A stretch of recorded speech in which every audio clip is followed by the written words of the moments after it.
Hello and welcome, Breakthrough Success listeners. I'm your host, Mark Guberti, and this is the podcast where you'll learn how to achieve the breakthroughs you've been looking for in your business and life.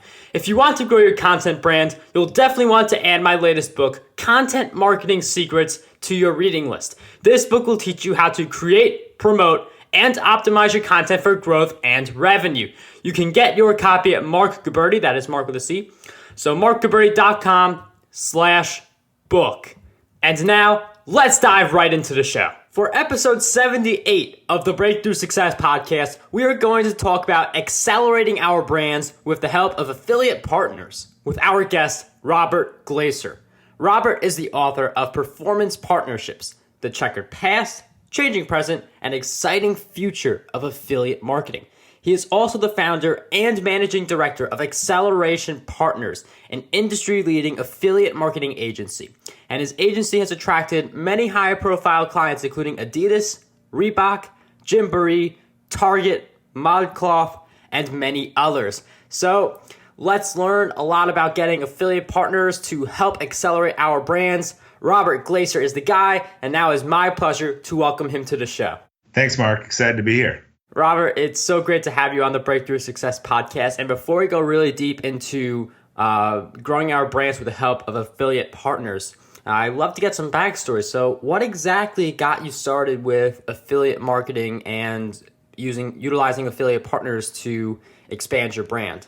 Sure. I became an affiliate almost by accident in two parts of my life. I was working at a company that was running centers for new and expecting parents, and this emerging card company that did birth announcements and holiday cards gave us a code and said, hey, will you promote this to your members? And we had mostly first-time parents, and we started making a lot of money off of it. And then when I left there, I set up a website. I started promoting for them. I always worked with growth stage businesses, so I understood the importance of customer acquisition to a business, and really sort of learned about how the affiliate model could work when done correctly. And I actually went to that company and said, look, I'm doing really well with this. I brokered a few deals for them. Do you guys have a program? I said, we don't have a program. I went and met with the founder, and he said, hey, can you help us with a program? So then I dove in and learned about running programs from the merchant side, and ended up growing a pretty large program for that company called Tiny Prints, which was then sold to Shutterfly a few years later for over $300 million. And a lot of the people who worked in Tiny Prints or around or saw the program we built called us and wanted to work with us, and that really led me down the merchant side of affiliate marketing.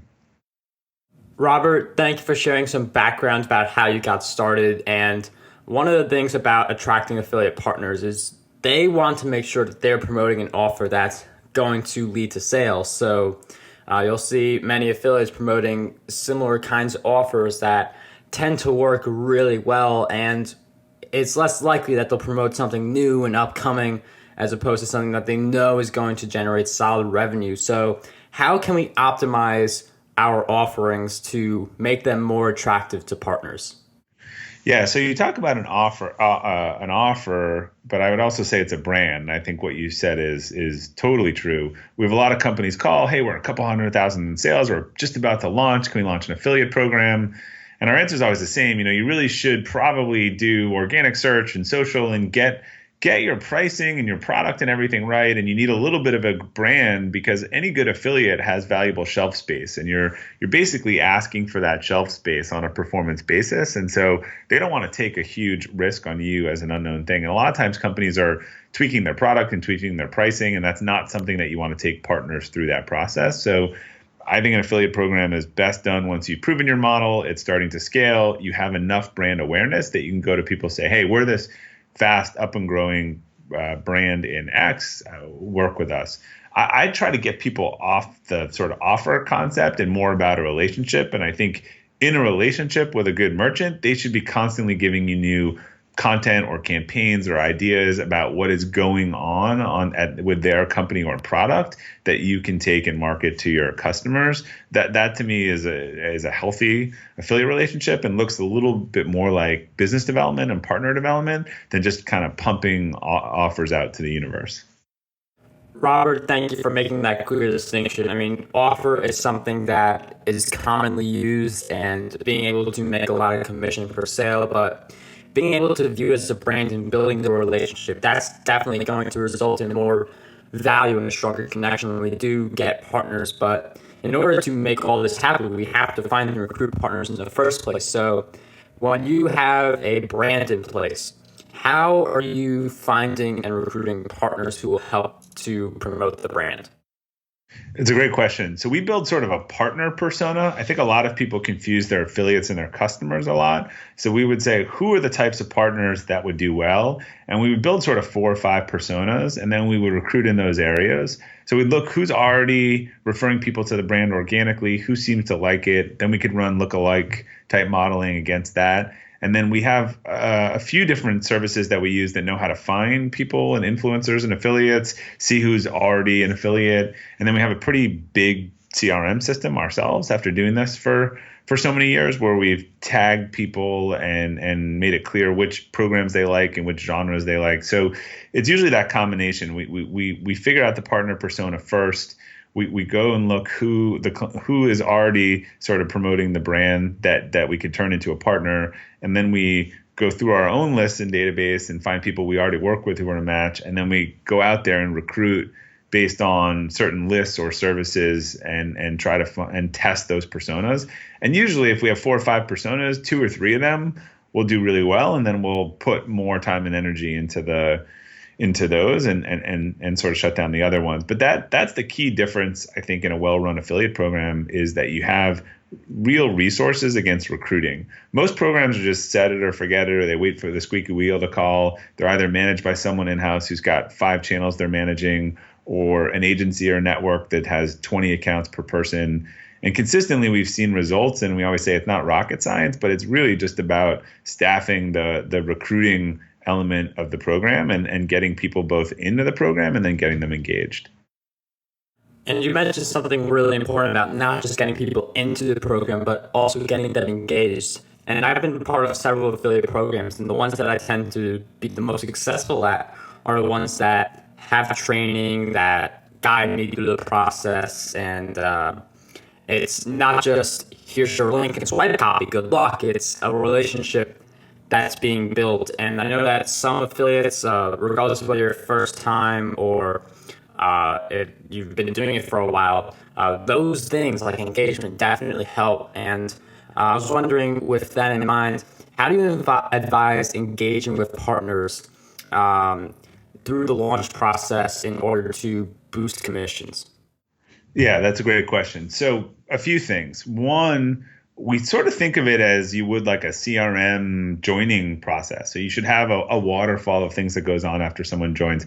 We've actually found it's the same amount of work to recruit someone to a program as it is to get them active.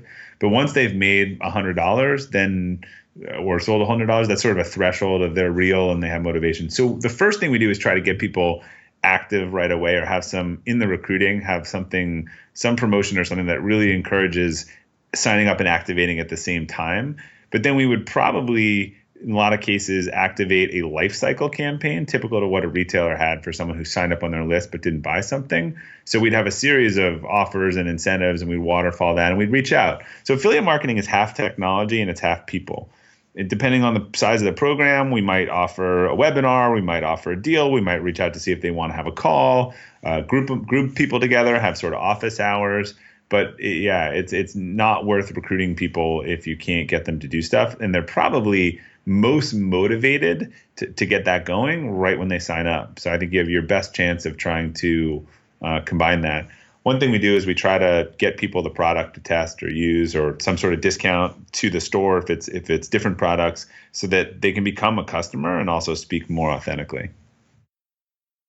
Robert, thank you for sharing those great insights on engaging affiliates so that they're able to have more successful promotions and better promote your brand based on the acquisition of more knowledge and you welcoming them with highly engaging material that is meant to train them. And when after the launch is over, some affiliates receive their commissions, others they may not have received the commission, but they're very excited about the future and possibly working together. But as weeks turn into months, it's possible for people to forget who you are if they are not in constant communication with you. So how would you continue the conversation with affiliates even when you're not launching new stuff and asking them to help out? Yeah, I think you segment your audience and you provide them with useful content. So let's pretend you've signed up to be, an Amazon affiliate, and that's probably too big for this example, but we'll go with it. And in the first week, I send you a bunch of book specials, and you're like, I don't really focus on books. And then the second week, I send you all the cool new Alexa products and the tips and things that you want to. Oh, you know what, Alexa, that's a good idea because I see that you have a electronics category. So with some companies, you just may not be interested in some of the things they sell and others. So you may have signed up, but now you see this Alexa campaign. You're like, oh, I was just talking about the voice search and the future of voice. So this is perfect. I'll link to all those products. I think that is one thing that is misunderstood, and that affiliates often have different things that they like and don't like in different parts of their site. And you definitely, this is for a company that has multiple products, you definitely can't force feed certain stuff down there. And you're trying to make yourself available, but also they're the publisher. They know what they want. I've seen a lot of merchants try to force stuff and get them to write about stuff or say, hey, you should really talk about this. And it really shows that they haven't even looked at the website or what they focus on, right? And so if Amazon, wrote to you and said, hey, here are some cool books on leadership and culture you might want to promote, you'd say, great. If they sent you a whole bunch of kids' toys and they said, these toys are really hot and they're best sellers, you'd be like, but that's not what I do. So I think that some programs make those mistakes a lot. And I find that really interesting about segmenting the list, not just to say, okay, these are my affiliates, this is the rest of my list, but being able to segment affiliates based on some of the brands that they've supported in the past, so that you're giving them a more targeted communication, which will definitely help them make decisions on promoting brands that you decide to say that, hey, these brands can use your help. And in some cases, it's an evergreen offer. So Amazon Associates is in this case a good example, because it doesn't matter if it's January 1st or December 31st, you're always going to be able to promote Amazon affiliate links. So how would you get affiliates involved with an evergreen promotion? Yeah, evergreen promotion, I'd probably create some banners, different tanks links, get that all out to them, explain how it converts, how it's best promoted. And particularly if it's a single product, you probably want to front load a lot of that. But one of the things that we've done in the past, I don't think publishers are using banners as much, but we would have these evergreen offers and banners, and we would say to people, this is the evergreen series. And when we want to change the offer or anything like that, we will just change it automatically, and you don't have to swap it out. So things that save publishers time, if you can, give you a dynamic code towards an evergreen offer and say that this will always be the good offer. So if you're featuring it in certain places, we can change it on the back end. You don't need to change it. I think those are, and really, it's like what makes the publishers, what makes it easy for the publisher? How can you do the hard work as the merchant so it's just easier on the publisher? Robert, thank you for going deep into the evergreen offer. Well, in this case, brand. I mean, I'm still getting used to it, but evergreen is definitely something different from a launch where it has a very set deadline. And I mean, you could promote that for as long as you want, but you have to have the desire as an affiliate to promote that. And that part of that is based on how the affiliate program is set up and how it communicates the brand and the product that you would be able to promote. And you've organized a lot of affiliate programs, and you've attracted the high profile clients, as I mentioned before. And with that in mind, what do you believe makes a successful affiliate program? From the merchant side? Yes. I think great relationships and great technology. So the four pillars of a performance partnership that I identify in the book, which is my attempt to sort of say, kind of differentiate from a traditional affiliate program, is that you have a CPA payout, or COD, cash on delivery. I think that's the core of an affiliate program. You have transparency, and you have a relationship partnership, which is a little different from 10 years ago when it was very transactional. It was like, hey, you don't even have a right to know what I'm doing. And then real-time tracking and payment. So I think those are the four elements of a quality program.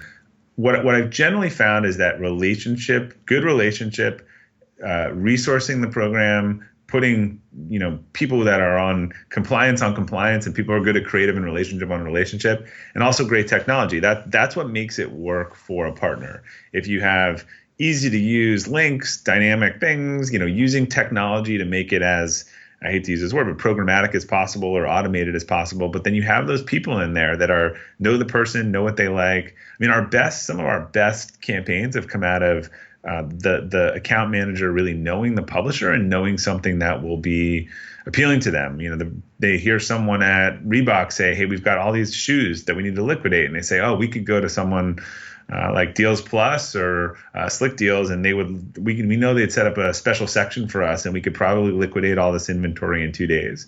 So you call them and you do a deal. That's very different than just throwing the link up. So I think that knowing your publishers is important. Having the technology, really good technology, is what makes it easier for everyone to transact together at scale. Another example of just being integrated with the marketing team is a few years ago, we worked with a company called ModCloth, and Michelle Obama was seen wearing a ModCloth dress, and their PR team had mentioned this, worked with the marketing team and the affiliate team, and we got all kinds of stuff out to all these fashion publishers saying, "Hey, Michelle Obama was seen in this dress. People are going to be talking about it. It's from ModCloth. Here's a link. You can buy it." And I think there was 200 posts within a few hours. So that's more of a campaign. And I think we try to think more of how do we build campaigns for our partners to work with.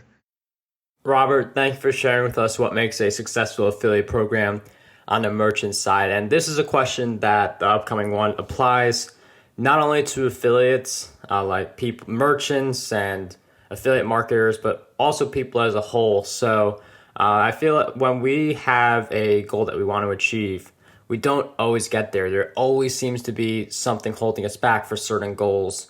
Some people are able to just power through, but for the people who feel stuck, who feel like they're not reaching their full potential, what do you believe holds most people back from reaching their full potential? I think fear and misplaced doubt and self-limitation. I know that's been true for me, and most people they've told themselves a narrative about something that they can do or not do, and they're defeated before they started. I mean, it's the reason I started you probably have seen I've started a Friday post called Friday Forward. FridayFWD.com. It goes to about 30,000 leaders across the world each week. But the point is to both be inspirational and challenging at the same time about getting people past their self limits and doubt, and also outside of their comfort zone. I think that the more you're in your comfort zone, the more you just get comfortable and you don't want to push. So I think a lot of people are just afraid of trying, or they got into a little bit of failure and they didn't like the feeling and they pulled back. But I know it's been the story of my journey and my company, and I really try to work on that for myself and for my team. And throughout the journey of reaching our full potential, obviously only to expand on it once we reach what we believe is our full potential, there are going to be certain challenges along the journey. And one question that I love asking people is for a big challenge that you faced in your journey and a powerful lesson you learned during that challenge. Yeah, I have an article, I wrote this Thursday on this, but a few years ago we were struggling with our growth as a company. I think it was a lot of 2 step forwards, 1 step back, and I was sort of frustrated. I don't think I was being clear about what I wanted, and I think so people didn't know what was expected of them. So I sort of went off and wrote something called a vivid vision. Spent about 3 months saying, this is what the company is going to look like in 3 years. And this is where I think resilience comes from, being very resolute in where you want to go. I think we're resilient when we're doing something that's tied to our core. We know we want it and it's worth fighting for. I think we're not resilient when it's not something we really, really want. So I worked on this document, really rolled it out to the whole company, and I said, look, this is where we're going. This is what we're going to do. If you're excited about this, great. If you're not, we kind of pared down our core values. This is probably the time to step off. And some people did. And we are now about 18 months into that plan. We're achieving everything that we said we're going to do. We've got new people come in, some people left, which is fine. And we're really executing on that plan and everyone is on the same page. And that's the biggest difference, I think. A lot of times I think people are on the same page, but they're not. But in this case, I really created the same page for everyone to look at and say, if you believe in this, this will be exciting. It'll be really hard, but it'll be exciting, and come on this journey. And if you don't, again, this is free chance for you to step off the roller coaster. So that wasn't easy to do. I mean, there were relationships, there was things that we had to stop doing. I think everyone heads into New Year's with tons of things that they want to achieve and goals and start doing. One of the things I always write about in my articles around New Year's is that your stop doing list, and both the things you're going to stop doing and the people you need to stop doing and all these things. It's as much about what you don't do as do. And I know I've seen you write about that on your site as well. Robert, thank you for sharing with us that big challenge and the powerful lesson you learned during that challenge. And as many Breakthrough Success listeners know, I'm a really big bookworm, so I'll read as many as 10 to 30 books in a given month. And with that in mind, I was wondering if you could share with us 3 great books that would help us grow our businesses. Am I allowed to throw in a plug for my own book? Go for it. All right. Well, I'd start with Performance Partnerships if you want to learn how to scale your business using the affiliate marketing principles for marketing, business development, partner marketing. You can get the first chapter for free at performance-partnerships.com. The other book I read recently that I really like is Principles by Ray Dalio. It's a great book on just knowing your principles and work in life. And I think, similar to what I said before, if you're really clear about what you stand for, it makes all the decisions about what you do and don't do really easy. And then another book that I recommend to a lot of people that I think is a key to success is Understanding Cognitive Dissonance. There's a book called Mistakes Were Made But Not By Me. And it really gets to why the core of why we repeat mistakes and why we don't learn from failure. I think you have to learn from failure to grow. So that book has been super helpful for me to see when I'm trying to distance myself from a failure or other people. I think if you can get a understanding and control over cognitive dissonance, it's a big factor in success. Robert, thank you for sharing with us those awesome book recommendations. Those will be at the show notes at markguberti.com/E78. And before we get to the end where you share with us where we can find you on the web, I've asked you a bunch of questions throughout this episode. And I'm wondering, what is one question that you believe we need to be asking ourselves more often? What should I not be doing? That is an interesting one, and I definitely see how that can make you a lot more productive. Yeah, I think it is. You could think about that question in the tactical sense or more in the philosophical sense. Well, Robert, thank you for providing us that question that we should be asking ourselves, and I also appreciate you taking the time to share all of your great insights throughout this episode. And for all the listeners wondering, where can we find you on the web? Sure. You can sign up if you want to follow me each week at Friday Forward, which is fridayfwd.com, or you can check out accelerationpartners.com, which is our business website, or the Performance Partnerships website, which is performance-partnerships.com. All right, Breakthrough Success listeners, those links and more will be at markguberti.com/E78, where the show notes are. Robert, it was such a pleasure to have you on the Breakthrough Success podcast. Thank you for sharing your insights with us today. Thanks, Mark. To never miss an episode, don't forget to subscribe to the podcast on whatever player you are using. If you are a regular listener and haven't done so already, I would greatly appreciate it if you could give this podcast a review or a rating. 2 ways you could do this are through markguberti.com/iTunes or markguberti.com/Stitcher. That ends this episode. Don't forget, dream big, achieve greatness, and unlock your potential today. Want your tweets get retweeted to my 360,000 Twitter followers? All you have to do is say something nice about the Breakthrough Success podcast and include the link markguberti.com/iTunes. Once you've posted that tweet, email me, mark@markguberti.com, and I will retweet your tweet to my 360,000 followers. This podcast is a production done by Mark Guberti. For more insights, head on over to markguberti.com.